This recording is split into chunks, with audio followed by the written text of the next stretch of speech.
Nous sommes le mercredi 20 février et il est 8h01. Bienvenue à tous. On est en retard.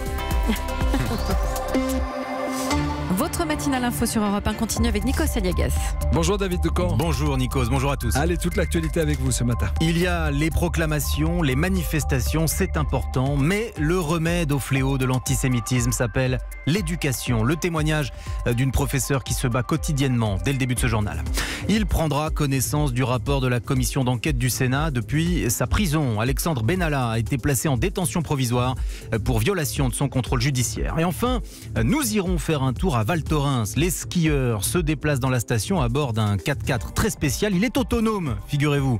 Pas de chauffeur au volant pour vous emmener en bas des pistes. Et à 8h12, Vincent Herouette nous parlera de la candidature du démocrate Bernie Sanders à la prochaine présidentielle de 2020. Audrey Crespo-Mara à 8h15 recevra le président du groupe LR au Sénat, Bruno Retailleau.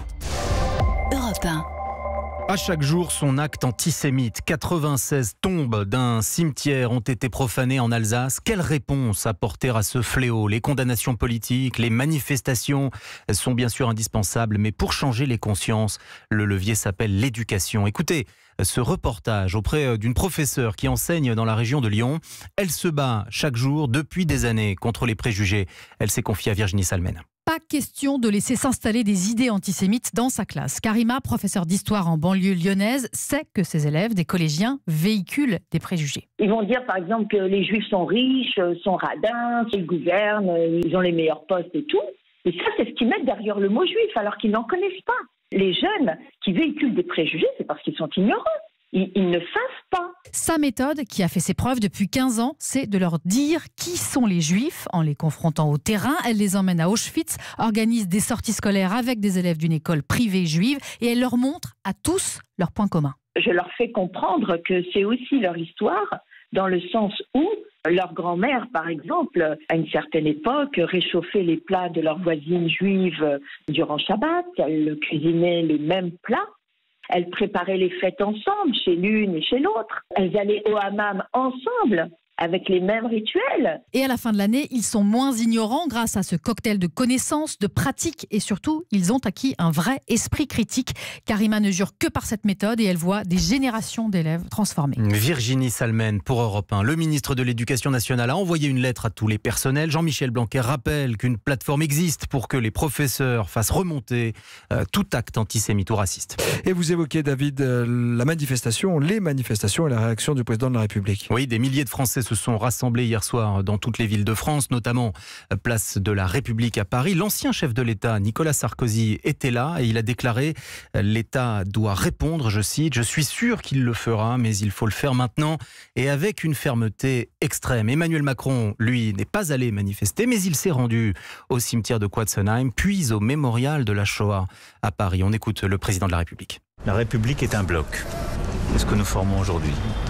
Ce que l'ensemble des partis politiques ont décidé aussi de faire place de la République. Je pense que ce sont des gestes forts qui vont en précéder d'autres. Des gestes forts qui vont en précéder d'autres. Le président de la République s'exprimera ce soir au dîner du CRIF. Le Conseil représentatif des institutions juives de France attend beaucoup de cette intervention. Jean-Rémy Baudot. Nous voulons des actes et des réponses concrètes, martèle Francis Khalifa, le président du CRIF.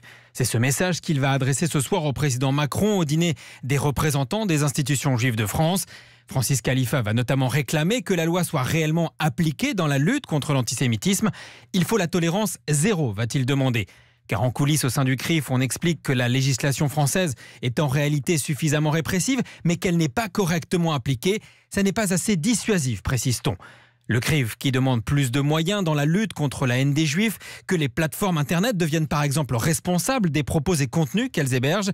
Hier, le président Macron a promis des actes forts. On prendra des lois, a-t-il dit, en visitant le cimetière profané de Quatzenheim, sans préciser de quel levier il disposait réellement. On sait néanmoins que le chef de l'État est contre la pénalisation de l'antisionisme, une demande récurrente du CRIF. Ça n'est pas une solution, avait tranché hier Emmanuel Macron. Jean-Rémy Baudot du service politique d'Europe 1. J'ajoute ces informations de notre service police-justice. L'agression d'Alain Finkielkraut. Le principal suspect s'appelle Benjamin, âgé de 36 ans. Il est vendeur de téléphones portables à Mulhouse, converti à l'islam. Il évoluait dans la mouvance salafiste en 2014. L'homme n'a toujours pas été entendu par la police. Alexandre Benalla a été placé en détention provisoire. Oui, pour violation de son contrôle judiciaire. Selon les informations d'Europe 1, il est arrivé à la prison de la Santé vers 23h30 hier, dans une cellule du quartier des détenus vulnérables, ceux susceptibles d'être agressés par les autres prisonniers. Et c'est donc depuis sa cellule qu'il prendra connaissance du rapport très attendu de la commission d'enquête du Sénat, rendu public ce matin à 11h. Et l'ancien chargé de mission n'est pas au bout de ses peines. Avec nous, Guillaume Bier du service police-justice d'Europe 1. Une nouvelle enquête pour parjure le menace parce qu'il a menti, Guillaume, devant la commission d'enquête. Sur quel point exactement ? Eh bien d'abord sur l'utilisation de ces 2 passeports diplomatiques. Sous serment le 19 septembre, il avait affirmé les avoir laissés dans son bureau en quittant l'Elysée. Or, le directeur de cabinet du président a révélé par la suite qu'Alexandre Benalla a continué à les utiliser une vingtaine de fois. Alors dans sa nouvelle audition, toujours sous serment le mois dernier, Benalla a soutenu que l'Elysée lui aurait en fait rendu ses passeports en octobre, sans explication. Sur ce point, la commission d'enquête soupçonne un mensonge. Autre doute sur le fameux contrat de sécurité signé avec un oligarque russe. Alexandre Benalla a déclaré sous serment qu'il n'avait jamais contribué à une quelconque négociation sur les contrats avec son ami Vincent Kras. Mais la véracité de ses propos semble remise en cause par les enregistrements d'une conversation entre les 2 hommes, enregistrements diffusés depuis par nos confrères de Mediapart. Voilà pourquoi la Constitution autorise le président de la commission d'enquête sénatoriale à saisir le procureur, à demander l'ouverture d'une enquête pour parjure, faux témoignage sous serment. C'est un délit passible de 5 ans de prison et 75 000 € d'amende. Guillaume Bier du service police-justice d'Europe 1 et nous venons de l'apprendre. Le principal suspect dans l'agression d'Alain Finkielkraut, je vous en parlais à l'instant, a été arrêté et placé en garde à vue. Le géant bancaire suisse UBS sera fixé sur son sort aujourd'hui. Le procès a eu lieu cet automne à Paris. Le parquet national financier avait requis une amende de 3,7 milliards d'euros pour sanctionner un système frauduleux de démarchage bancaire illégal et blanchiment aggravé de fraude fiscale. La décision de la justice sera connue cet après-midi.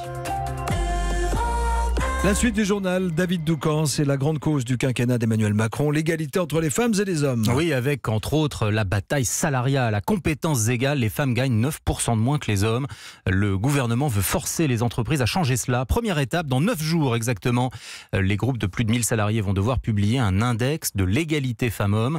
C'est une note sur 100 qui vise à pointer les écarts de salaire. Schneider Electric, par exemple, est en train de finaliser son calcul. Reportage signé François Giffrier. Son nom, Isabelle Villedieu. Son poste, experte des rémunérations et avantages sociaux. Sa mission du moment, compiler des milliers de salaires de femmes et d'hommes dans un grand tableau. Alors ça, c'est un fichier Excel tout simple qui permet, vous voyez, par onglet, de calculer les écarts de rémunération, les écarts d'augmentation individuelle, les écarts de promotion. Enfin, il y a un onglet par indicateur. Tout rentre en compte, les salaires, les primes, les avantages en nature et certains critères sont notés très sévèrement. Sur les congés maternité, soit votre salarié est augmenté au retour, mais il faut que tous les salariés qui sont rentrés bénéficient d'une augmentation.